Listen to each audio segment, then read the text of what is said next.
Hey Rochester, I'm Emily. And I'm Nicole, and here's what's hot in the Rock. We're bringing you the latest on what's going on around the Flower City. The events you can't miss and businesses you need to know about. The food, the neighborhoods, the insider tips. And of course, the real estate tea. Whether you've lived here forever or brand new to the 585. We'll keep you plugged in on everything that's happening right now. So let's jump in, because this is what's hot in the Rock.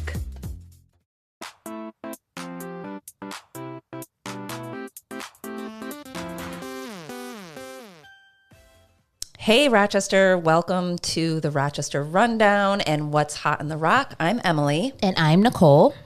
And today we are going to be talking about some spring energy here in Rochester because, Nicole, I don't even want to say it because I don't want to jinx it, but spring might be coming soon. It's coming soon. It's here already. It should be here already at this point. Technically, but we live in Rochester. This is fake spring. We're still going to get a snowstorm. It's pre-gaming. Yeah, we're probably going to get a blizzard and a nice storm, but we should be getting some nice days too. I'm ready for them. It's so gray. I'm ready for some trees to blossom, flowers to bloom. Allergy season to begin. No, I'm definitely sick of the gray too. I think that's one of the hardest parts of being here. But despite the gray and the cold, Rochester definitely shows up in the spring with some great energy. And it's a perfect time right now, I think, to talk about that in Rochester and how we live by and enjoy our homes and all that good stuff, Nicole. Absolutely. So today we decided to do something a little bit different. And before I say that, though, Nicole, we have big news for our listeners. We do? Next episode, they not only get to listen to us, they will see us in person. So if you were wondering what we look like, if you're out in the we're beautiful, space world, stunning, you'll get to see us. We actually, courtesy of our amazing broker, Craig Schneider, have a podcast studio that is almost complete here at North Shore, and we should be able to record our next video episode with video. I know, I'm excited about that. How are you feeling about it? Nervous because you are so stylish. And I'm like, as I've said on many episodes, like sweatpants. There will be different variations of a lot of different outfits for both of us. I'm in my sweatsuit era. I think you got me. I have on a sweatshirt today, so I'm moving over to the Emily side. It's a really cozy place to be. You're gonna love it. But yeah, I guess I'm gonna have to make sure I get myself pulled together. But I think what we offer now, when they see us in person, is just our authentic selves. You know, we present absolutely how we really are every day in life, and you're pretty fancy. Oh, you're very sweet. It will be good though because we actually do dress for our episodes often. We've had our Bills episode. I had all my Bills gear on. I had my Carol sweatshirt on when we were talking about St. Patrick's Day. So be able to kind of share that stuff. That will be nice. And we have cool merch too. So you'll see some of that. Ooh, and if you want to get your hands on some, comment below. We can get you some. So today, let's start off. We are going to do something a little bit different, as I kind of teased a minute ago, and we have a very special guest today. Nicole, who's our guest? We have the wonderful Craig Schneider, our broker. Woo!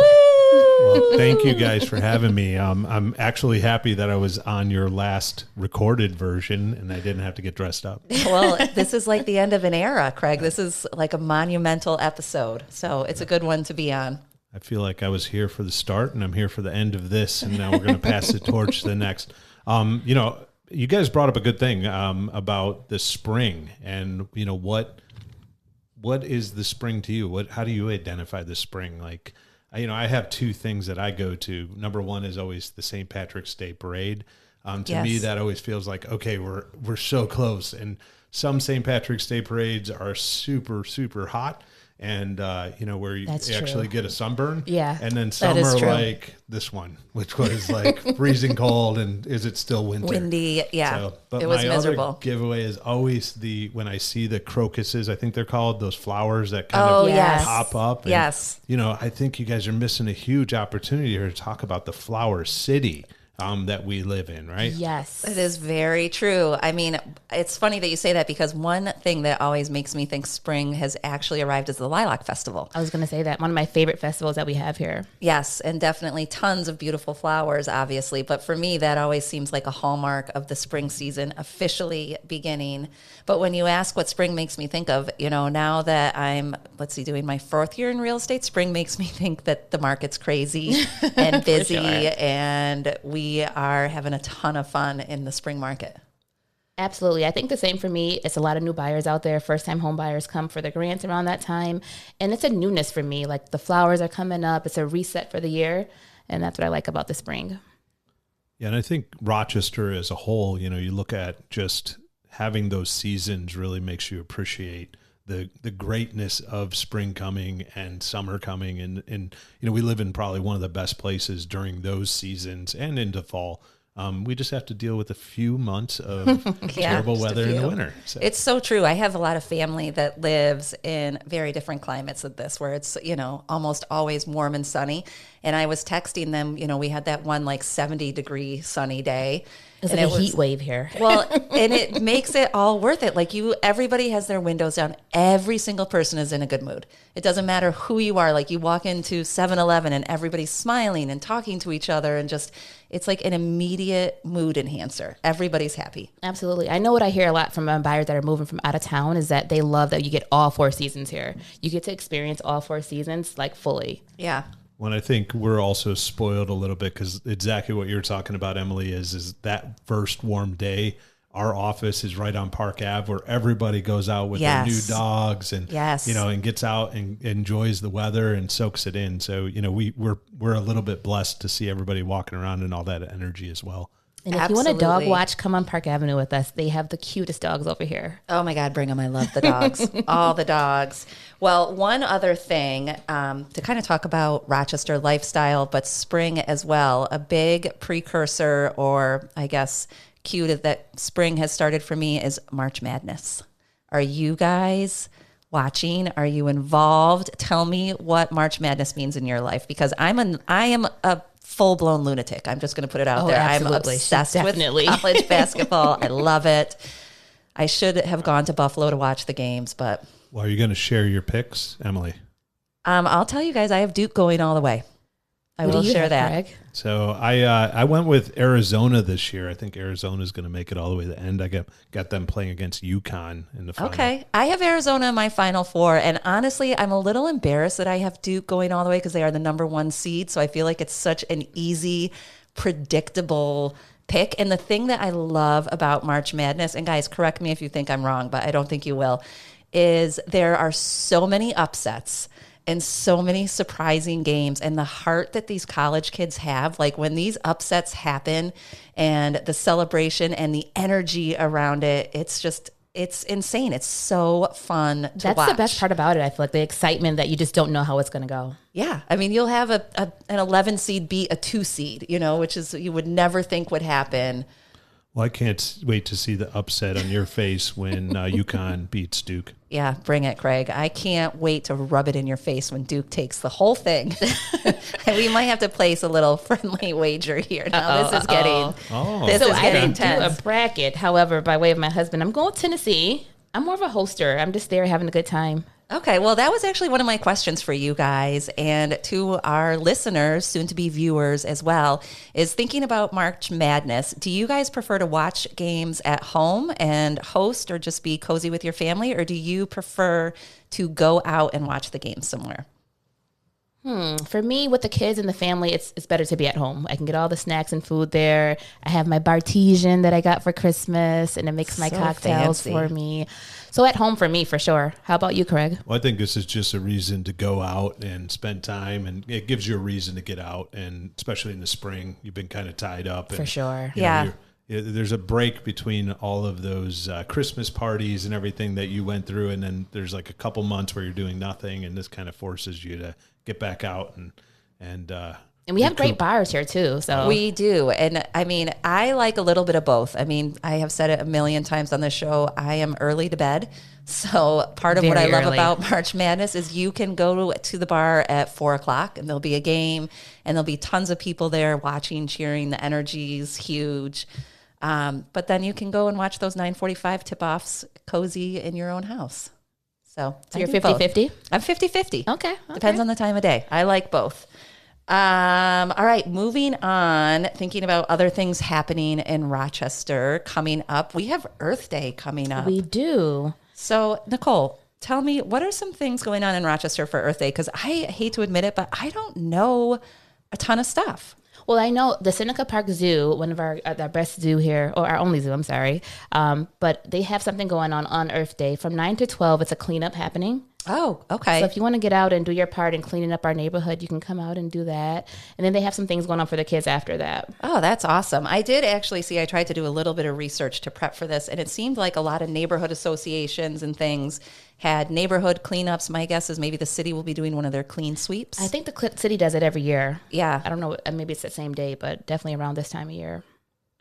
I absolutely love these events that they have, these clean sweeps. Number one, it just makes your neighborhood feel good after the snow plows have pushed all kinds of debris and everything in everybody's yards. But also, if you're doing it within your own neighborhood, it's fantastic because you actually get to meet some new neighbors and get to see some people you haven't seen in a while. Yeah. And, it's just common camaraderie. Is that the word I'm trying to say? Yeah, camaraderie, yeah. The reality is I think, it once again forces you to actually do something that is going to be great for you to get out and socialize with people. That's a good idea. I think I'm going to go out to do it in my neighborhood this year and kind of go meet some of the neighbors that have moved in since the winter time. And yeah, I was just going to say, even if there isn't like an organized neighborhood cleanup, it is just a great time to get out and, walk your neighborhood, local parks, help pick up. And like you guys are saying, socialize a little bit. We're all, been hibernating. Cooped up. So time to get out again and get your yard ready. Do you guys garden? I hire someone to garden for me. Do you have a gardener?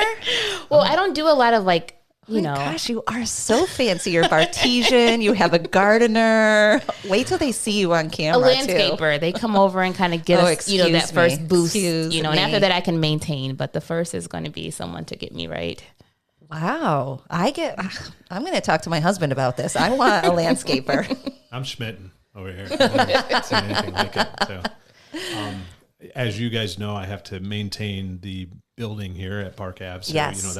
That's what I consider my gardening. But, I would consider myself more of a landscaper where I pick plants that I don't have to maintain. It's really just keeping the weeds out of there. And that's what I was saying. No, that's very smart. And we actually, just a quick little tease, we do have an event coming up this spring where we are going to be at a garden center talking to a garden expert, talking about, some different types of plants, to plant things that are very low maintenance, things that do well, with certain amounts of light and in this climate. So stay tuned for that, because like for me personally, I love my planters. My Mother's Day is always planting my window boxes, and I spend I already have, pictures saved of what I want to put in them this year and what they're going to look like. And I love gardening like that, but I do not like getting down and weeding the garden. Yeah, and there's a few tricks I have for actually just keeping the weeds out of your garden. Number one would be right now, this is a great time to put some preen down, they call it. You can buy it at any of your local stores like Home Depot or any garden center. And what that does is it stops germination. So it will stop a weed from actually turning into a weed. So it's a great time to put that down. It's super easy to do. It doesn't hurt any of the other plants. And then the other thing is I'm a big advocate of Roundup. I'm sure that's going to be controversial on your channel here. And don't blame the girls for that. It's totally me. But that's no comment. That's how I get rid of my weeds in the garden. Between the two, it really is pretty easy to keep your gardens looking pretty nice. Well, before you brought up the Roundup, I was going to say you sound like a horticulturist with these words like germinate and preen. Yeah. Sounded so serious, but then the Roundup changed that. That's how it always works for me. I always have a really good lead in, and then it just all falls apart. It just falls apart. Well, we hope that you guys do something nice to celebrate Earth Day. Share with us what you do. We would love to hear how the rest of Rochester is celebrating it. And that one last thing that we want to talk about going around in Rochester is that April marks Stress Awareness Month. It does. And Nicole, and Craig too, how do you guys de-stress? I think this is such a, kind of personal question. It's so different or relative, I guess. Everybody needs different things, does different things. We all absorb stress in different ways. So how do you two like to de-stress? I'm just curious. I'm a person who likes to get out in nature. So even if it's cold or even, once the weather starts to break, I like to get out and do a walk for sure. We're so busy in real estate and having kids and family and friends. I like to have a little quiet time of just getting out in nature, that fresh, air, and just getting outside for sure for me. All right. And I think I would agree with Nicole, just getting out, doing a walk, just walking it off, if that's an option. If not, the other thing that really helps me with stress personally is just writing those things down, because I feel like sometimes a lot of stuff comes all at the same time and I get overwhelmed in my own mind trying to remember it all. And I'm carrying that stress. So like, to me, it's like sometimes just writing it down as kind of like a checklist or just seeing it helps me kind of realize, okay, these things probably are not as important as I'm the worry that I'm putting to them. And I think it's one thing, a lot of us, we often worry about stuff that really is never even going to turn into anything. Yeah. But personally, we hold that. So being able to kind of write it down helps me like kind of let go of it, I guess. And it slows you down a little bit too. You have to like focus on it and kind of, take a deep breath.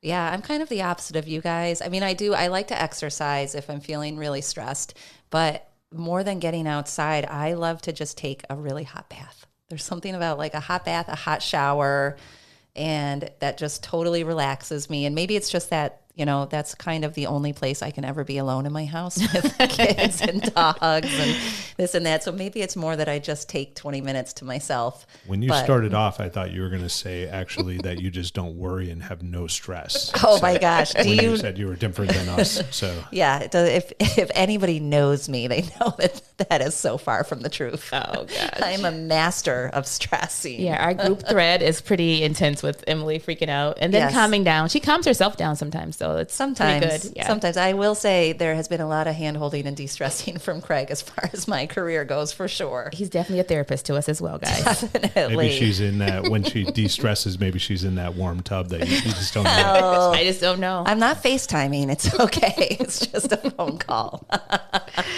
So if you're stressed, find some things to get you out the house, find some things to calm you down, whatever it is, just do it. Stress is a killer. Yes, so let yourself slow down. Take care of yourself for sure. I think that is one thing, is that people don't allow themselves to slow down for a couple minutes. It's so fast paced. Our lives are so fast paced. Yes. Let yourself, take some time to calm down, find some sort of restorative space for you. There are lots of events coming up. I saw there's going to be sound baths, and, the U of R was hosting a financial stress planner, which was going to be helpful. We will put the link to those in the comments, so that if you guys are interested, you can click on those for registration and finding out the exact dates and times. But Rochester, spring is here. Warm weather's coming. Time to de-stress. Time to de-stress. So today we wanted to talk a little more specifically. I know Nicole had mentioned when we were talking about spring and it being the spring market, how we have a lot of first-time home buyers. And I know all of us agents out there are definitely working with a lot of first-time home buyers today. So the main reason we wanted to have Craig on is because he is really an expert in real estate. He's been doing this longer than Nicole and I, has worked with, hundreds and hundreds of clients on the buy side, the sell side, the build side. He has, worked for builders on the construction side of it all. He's seen a lot. So Craig, we really wanted to pick your brain today and kind of have a real conversation about first-time home buying. I wish you would have let me know. I would have prepared. Yeah. We like to wing it on here, you know? Thank you. We're We want to trying see how good you really I thought are. we were just going to talk about stress. Now I know why we let in with that. So, Craig, my first question to you is, what is the biggest mistake you think buyers make, first-time home buyers, before they even begin? I think that's a great question, to be honest, because I think that's where most people go immediately. They're like, what am I forgetting, or what am I not thinking about, right? As we go down any new path. And I think number one, it's finding somebody that can be an advocate for you and taking some time to do that, not just calling the first name in a phone book, but like finding somebody that you, number one, would trust, right? Like that you believe has your best interest at stake. And the reason I think that's important is because, especially for a first-time home buyer, you need to actually, once you meet that person that you trust, you need to kind of utilize them as a guide, somebody that's going to actually bring you down the right path, that's, is going to make the whole process easier for you. And the number one thing I see often is, a new buyer where they, they're getting bad advice from multiple sources. So one of those sources could be, Uncle Bob, right? Number two would be ChatGPT today. I'm not saying in 5 years from now, ChatGPT, or even 2 years from now, ChatGPT won't be giving really good sound advice, but some of the information is not local information. So it's giving you information that might be relevant to California, but you're asking questions that are unique to unique to California and not New York. And then all of a sudden, you're asking bad questions or you're making bad decisions. So, well, and we always say real estate is very much like the weather. It's very localized. So what is happening in California is very different than what is happening here. I mean, what is happening in Albany is very different than what is happening here. Yeah, I mean, what's happening in Greece is different than what might be happening in Pittsburgh. That's right. So those things are really important to understand. And, you're hiring somebody to make the process easier for you. So you have to kind of surrender to that and understand that the person representing you, number one, I would try to find somebody that's been doing this for at least a couple hours, and second off, you got to trust that they're doing this as a full-time career. They obviously have the best resources for you. And, if you find a really good real estate agent, you're never going to question the value of that person through the whole transaction. To add a quick answer to that, because I know that's harder to kind of digest what I just said, but to add a quicker answer to that is I would say, number one, start off with kind of what is your buying power? Where are you able to go, or where are you able to afford a home, so that you can kind of start building a story around that. Because if you don't know where that is, you're just kind of shooting darts at a dartboard or at a wall and not really coming up with a good conclusion. Yeah. I mean, we have talked before about, creating that dream team where you have the agent, the lender, the lawyer, the people that you trust, that you can really rely on. And so I totally agree with you that I think, people, like you said, they're getting bad advice, whether or not it be from, who knows, somebody in their life or something online, and, getting a team that you can trust assembled to really guide you is really important. Yeah, and I mean, I guess just reversing that onto you guys, when you have a client that is following kind of the process and using the resources that you spent years developing and finding, do you feel that it goes easier for somebody that's utilizing those? Oh, absolutely. Those resources. So much easier. Yeah, absolutely. They're less stressed throughout the process. They're very well informed and everything like that. So I would definitely say if they follow us, they'll get the job done. Yeah. Well, I think that goes true for everybody in the process, right? I mean, you, the client, the all of the people involved in the process. So it's really important to start with that. Yeah, I agree. I think that's great advice. Now, Craig kept saying someone you should work with. He really meant Emily and Nicole. That's right. Not just someone. One of us specifically. Yes. I mean, if I'm too busy, that would be. He is too busy. He's too busy. I mean, look at him. He's a guest on a podcast. He must be like a celebrity. So another question we had, in a market where it can take 7 to 8 offers to get something under contract, what do you think, or what would you suggest for your offer to stand out? Well, I think once again, it goes back to having a full-time professional in your court, like someone that understands the local market. Number one, if I was to use somebody in in California to help me buy right now, they're probably not going to understand the things that help offers get accepted. And when you get into, number one, price is always king, right? So that's the first thing everybody's going to look at. So if you're willing to way overpay for a house, then you're probably going to get your offer accepted no matter what, right? Let's be honest. So then it comes down to all the terms. So you need to have someone that understands the terms that are able to be presented in the market you're in. So, there might be things that in your last market that were acceptable, but they're not acceptable here because either people don't understand them, or maybe they're illegal in our market, Yes. Or not as important too. Yeah. So there's a lot of things that play into that. And I think, number one, having an agent that themselves, is very competitive and looking at these things on a daily basis. I tend to work with you guys and know you guys know these pieces very well, but that also have like a checklist and can go through it with you and say, hey, you might not be able to do all these things, but these are the things that you could do to make your offer super competitive, and, going through those one by one with the client to understand, do they want to do this? Are they able to do this? Example that would be, maybe they have a parent that can help them out and maybe help them pay cash for the house, and then they can mortgage the property after. That's not available to me. Unfortunately, I couldn't do that. My parents wouldn't be able to do that for me, but maybe, one of your clients can, and then all of a sudden now they have a cash offer to help them get their offer accepted. And a lot of buyers don't know that's an option. They wouldn't even know to think of that to put together an offer.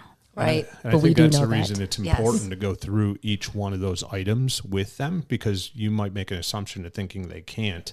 And, they are. And the same thing for the client, making sure that you're asking your agent, what things can I do to make my offer look more appealing in this market? We do some unique things at our brokerage as well, which offline the girls can talk to you about, that I think, not in every case will help you get your offer accepted, but in more cases than not will. Yeah, I mean, we talk a lot with our first-time home buyers about how we're really going to strategize with them. When we get to the point where we're writing offers and pulling together contracts, we have a spreadsheet full of different things that we can discuss. And I think having somebody that can really help you talk through all those options makes a huge difference, because it is a very competitive market for our buyers. And like you said, Nicole, on average, it does take 7 or 8 offers before you get one accepted. So it's just crucial to have somebody that's really putting your best foot forward for you. And you have to think, some people, they buy a house once or twice. We see transactions multiple times throughout the year. So we know what's being accepted. We know what to look for. We know certain areas that are looking for certain things. So listen to your uncle who bought a house 50 years ago. He may not know what's happening now. No, don't listen to us. Well, and I think it's a tough situation from a lot of aspects there, because I led off with, you want to have someone that you trust. So obviously you trust your uncle, you trust your father, and we're not saying you shouldn't. We're saying what we need to do is we need to educate them on today's process as well. So we want, if you have somebody like that in your life, bring them in with you to that first appointment, because we want them to be educated to what's going on today as well, and share that. The same goes true for banks, right? I trust my bank, my local teller, my local bank that I go to on a daily basis, because they stick up for me when things go bad. But they might not be the right option for you when it comes to your mortgage, because they might not have the right product for you, or they might not have a good reputation in town as a mortgage provider. They might be a great bank. So these things can matter. And, when you're actually putting your offers in, and you want to at least know that those things are actually happening behind the scenes. Yeah, a lot of people don't know that having a local lender can make your offer stand out more than just having a regular bank. So much so. Well, you're tying perfectly into my next question. Speaking of Uncle Bob, Craig, Uncle Bob has told me that I should really be waiting for the rates to drop, because he only has a 3% mortgage on his house from when he refinanced. So what do you think? A lot of first-time buyers are trying to kind of time the market perfectly. And that is one question I get all the time is now a good time to buy? Well, I'll start off with, if Uncle Bob still has a mortgage and is giving you advice, he obviously doesn't know what he's talking about, because he's terrible at financing. But on the same note, I get it. So pay your mortgage off, Bob. I see what you're trying to say here. So, interest rates were very appealing a few years ago. My opinion is that's actually the worst time to buy when interest rates are low. And, I'm sure if we have this conversation when interest rates are low, I'll explain that, hey, it's still a good time to buy, but it's not as good a time to buy. And I'll tell you why. When you lock into the price of the home, you're locked into that no matter what. You're already agreed to that term, that price of the home. So you can't do anything to change that in the future. It's only going to get worse from there. It's not going to get better.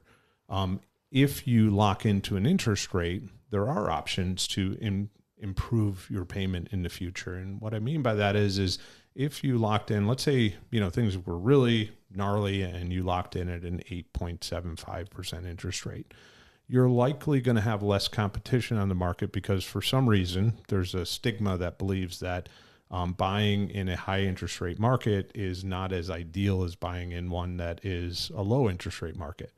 But what we know as agents, and especially in this market that we're in right now, is when the interest rates go down, more people do buy, right? Yes. So you're competing. Prices go up. You're competing against more people. And if your buying power is such that you can bid a higher bid, you're going to be bidding against people that are willing to go higher in their bid. Right. And therefore that artificially raises the price of the house. So you're overpaying for the house. And yes, you are locked into an interest rate, which is a big part of the whole equation. I'm not trying to underrate that in any way, But the fact is you're locked into that for life at that point. So you might have overpaid for the house, but you got a lower interest rate. It kind of equals out. It's still kind of a good thing. Right. But if you were to buy, like, let's say you bought at the 8.75% interest rate, a year later, the rates float down to 6%, you can refinance the house and either take the equity out or apply the equity, or just take a lower payment or keep your payment the same and take some cash out to pay off some maybe bills that, you know, are higher interest rate, like your credit cards and stuff like that. Obviously talk to a financial planner about that. Don't talk to me. But the reality is there's some leverage that you can put onto that. So to me, that's a smart buyer, because you're taking advantage of there's not as much competition. You're able to buy into the market, get a lower price. And, you know, likely the price is going to go up the amount you're going to save on the interest rate anyways, when the market does change, because you're going to have more people in the market. So, yeah, that makes perfect sense. Yeah, I like it explained that way. So our last question for you, Craig, if you had one piece of advice that you would offer a new buyer, what would that piece of advice be? Oh, okay. So for a new buyer, my advice would be get into the market as quick as you can. Do your due diligence, but don't be overly picky. Make sure that you're actually, you got to be in the game. You got to be playing the game to win. And, you know, we look at it at our brokerage as we are helping clients build generational wealth.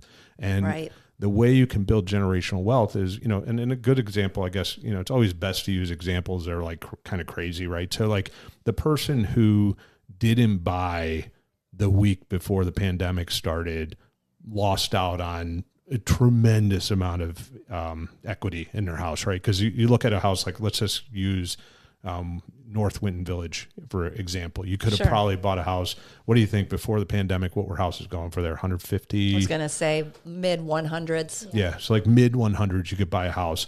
And so if you bought that house right before the pandemic, even if it wasn't a great deal, even if you overpaid for it and you had a terrible interest rate, you know, what's that house worth today, do you think? That 150 probably house? Close to 300. 300, yeah, definitely. And, you know, and that's, so the reality is like you just missed out on, you know, and that was how many years ago? It's going by quick. Now 6 years ago. ago. Yeah. Wow. But, you know, that equity came very quickly. So you didn't even have to wait 5 or 6 years, but, you know, you basically doubled your equity. So now you have $150,000 you can put into your bank account, or, you know, cash out, or whatever you want to do. So the reality is don't wait for the perfect scenario. Just make sure you're making a sound business decision. And, you know, I always tell people, especially right now with home prices being where they're at, you know, if you're planning on liquidating quickly, and we have a little bit of a blurb that the market does go down a little bit, you know, that can affect you in a year or 2 years, but 5 years, you're always going to be safe. So it's like 5 years from now, even if you overpay a little bit, it'll equal out over the next 5 years where the market will catch back up. So, you know, as long as you don't need to be able to move like on a minute notice, then you're pretty safe buying real estate. And even if you have to move, the rental market's so good here, you could still rent the property and probably make more money, especially if you bought right. So. Yeah. No, that's great advice. Thank you so advice. much for that. Emily, do you have any advice for any buyers you want to throw out there? Contact Nicole or I. Work with North Shore. But no, I think what Craig was saying, I really, you know, take that pretty seriously. You know, I think a lot of people, again, like I said, will ask, you know, is now a good time to buy? When is the right time? And I have a lot of people that think our market is going to change dramatically, that think, oh, well, we have, you know, this, you know, high sellers market, which means, you know, your simple laws of supply and demand, there are more buyers than there are homes. So sellers have an advantage. And people think, well, maybe in a couple months that's going to change and it's not going to be so competitive. Nicole and Craig and I have all sat in, you know, different financial forums and meetup groups and discussed this with, you know, tons of other agents and experts. Our market is not predicted to change, people. You know, I look at people that told me 2 years ago, well, I'm going to wait till next spring to buy. And the next spring, it was just, even more expensive, you know, and it's not that people are overpaying. We still have a very low median home price compared to the rest of the nation. Well, I think you said it best there, Emily, you know, just saying we have, in contrast to the nation now, you know, we led this off with saying it's very local, real estate's very local. However, you know, we have a lot of things in our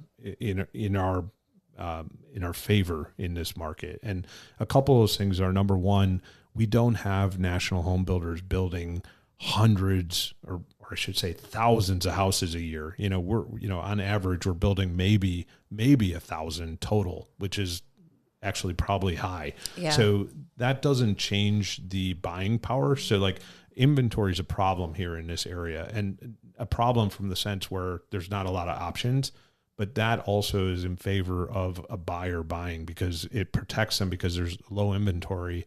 The investment's always going to be good. Yeah. Yeah. I agree. Nicole, what would your one piece of advice be? Ooh, I would say trust the process. Emily and I do a lot of first-time home buying seminars, and we get people who think that they're not ready. And sometimes you're not ready at that time. You know, you may have to work on your credit. You may have to, you know, change your employment or things like that. But just trust the process. We will work with you whether you're buying a house this year, next year, 5 years from now. We are here for you. Yeah, it's a journey. And honestly, I can't get through an episode without using my term doom and gloom.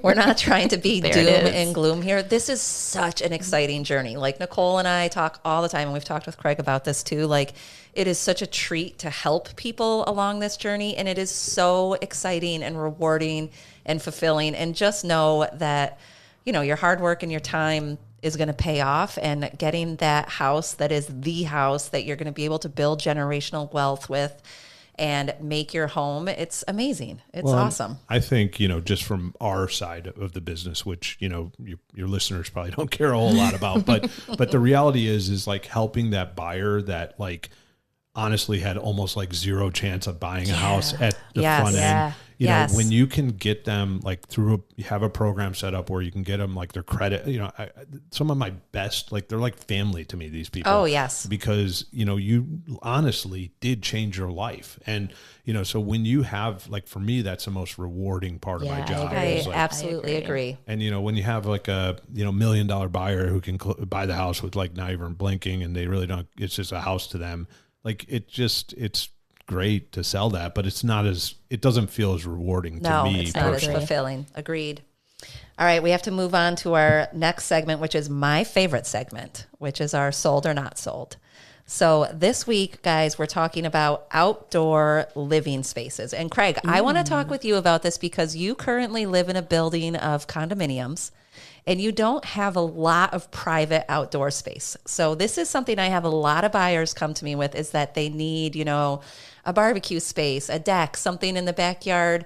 You know, I have one guy who wants to put a little hockey rink in for his kids and, you know, different things like that are really important to them. And I will say for me, it's very important to me because when the good weather hits in Rochester, I live outside. You know, I'm always out on our patio, always out on the front porch. You know, I just get as much time outside as possible. So how do you guys feel about the importance of outdoor living spaces and this trend? Like, I'm sure you guys have seen it when you're showing houses, like you'll have multi-level decks and then the fire pit out in the yard, and really creating more than just, you know, a yard, creating a true living space. How do you guys feel about it?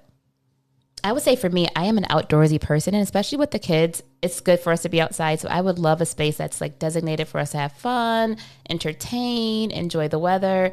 Even though we get like a short time here, it's still worth it to me. So my take on this is I'll do it twofold because I think this is semi about real estate, right? Yes. So I guess to start, you know, from an investment perspective, you know, I will tell you that a house that has like a really well done lifestyle kind of outdoor living space is always going to sell better than one that doesn't. Even though it's only used for such a small portion of the year, because that's my argument, you know? I mean, because people see themselves living there. They see themselves like enjoying that. So, but I will also preface that with, you know, a lot of times it is not a good investment in the sense of, and I always compare it to like a family vacation. Is a family vacation a good investment? Probably like not a good investment, but it's definitely good for your family to, have that experience, and that, it's worth it, but it's not. So you got to kind of look at some of these as like, hey, is this going to change my family dynamic? Is this going to give me the lifestyle I want to live? Those kind of things. That being said, pools are very expensive and can be very, very risky. And I want a pool. She wants a pool.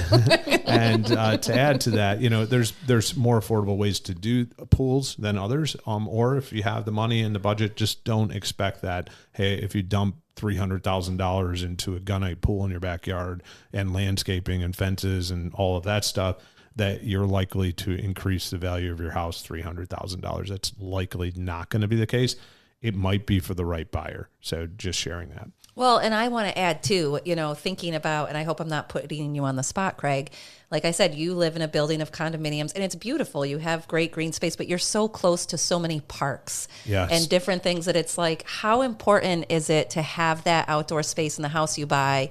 If you live somewhere where you can just walk outside your front door and go someplace where it's maintained by the town or the city or whatever else, you still get to experience being outside and taking advantage of it. Yeah. So once again, I think Rochester, we're in a very unique area where we have, like you said, an abundance of parks and beautiful parks at that, with the flowers and just the walking trails and all of the access, the riverfront and all of the stuff that we have. And each town has in its own right has like, they're all competing against each other to have like the best parks. And so I think this is the reality of it.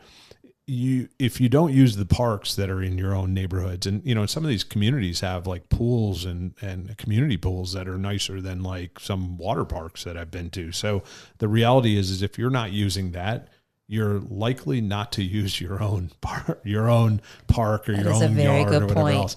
And, I can speak to this. I had a house before my condo for my children, and, I wanted a big yard for them to play in, and they never played in it. So, the reality is like, I had this big, beautiful yard that I personally had to maintain. And, if that's a passion of yours and that's something you enjoy, maintaining your yard, or, you've always you like the privacy or the whatever comes with it, then, that's a decision you make in your process.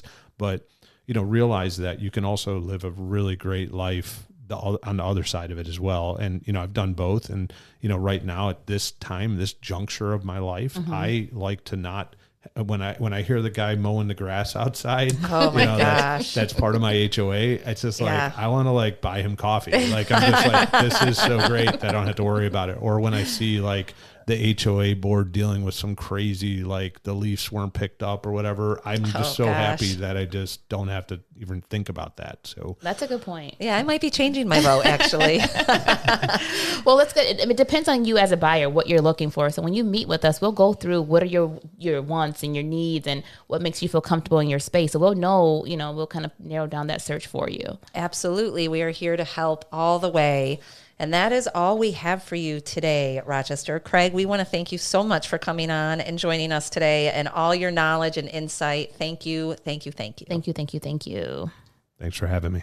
And Rochester, thank you for listening. As always, don't forget to like, follow, comment. We're still waiting on more comments, people.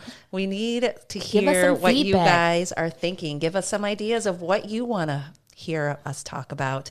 But as always, thank you for listening. I know they're asking one thing though, just so you know, and it was what was the bet for the, because we were going to have a bet on this our March Madness. All right, what do you want to bet? I'll let hold Nicole the money. Pick it. Okay. All right, Nicole, what are we? Not money. What about? I'm so confident that Duke is going to win UConn that I'm thinking a pie in the face might be a good bet. Okay, so for those of you who are not able to see what's going on here, I have a beard, so that could be really, really bad. But I'll take you up on that, and I will like that definitely idea, smash a pie in your face. All right, the loser. But now here's the question, though. What if neither of our teams win? I get to smash both of you with the cake. No, then do we get Nicole? That is a good to put a...